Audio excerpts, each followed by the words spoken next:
With some insight on this, and security analyst Jeff Beatty. He is founder and president of Total Security Services. Actually, it looks like we got you stuck in Las Vegas. Well, there are worse places to be stuck there. There are, and especially since it looks like you got the Eiffel Tower there in the background. Just want to make clear, you're not in Paris. I'm not in Paris. No, you're not. All right, let's talk about what has taken place in Spain and some of the information that's come out since we were able to talk to you earlier this week. Any new details about who's been arrested and what they're finding that jump out at you, Jeff? Well, I think that as we spoke the other day, Darren, we did talk about the possibility of some sort of splinter-Basque group that might be involved with the support of Al-Qaeda. How much support, that remains an unanswered question. You know, I was listening to Barbara's package, and she was talking about, you know, this new set of tactics, etc.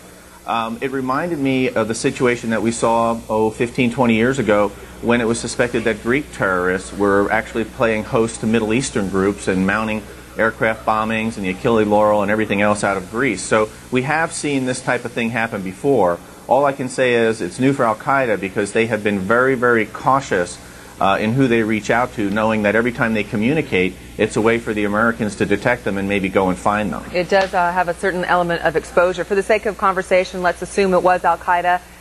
Can you consider this an Al-Qaeda success story, as you heard Joe Biden talking about, that they carried off these series of explosions and also affected an election? Absolutely. It was a very successful operation, very well timed. It's interesting, you know, we've seen that terror can have an effect. When President Reagan had an effect on him when we lost our Marine barracks and he pulled out of Lebanon. President Clinton, when we had the disaster in Somalia, we withdrew from Somalia. And those attacks, those terrorist incidents and all, were kind of designed to affect the leadership.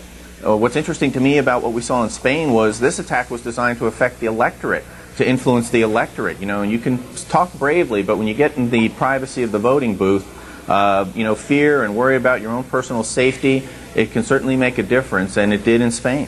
Well, as we look forward, it makes you wonder, does this then make the blueprint for pre-election terror, especially looking forward to November here in this country? Darren, I think that is a all too real reality to be redundant.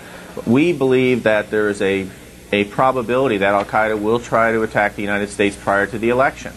Whether they're going to be successful or not is another thing. There's an awful lot of good work being done in the United States to protect the transportation sector.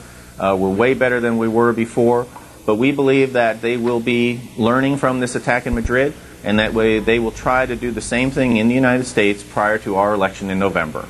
Jeff Beatty joining us from Las Vegas. We will track you down. You can run, but you can't hide from us, Jeff. Thank you. Thank you, Darren.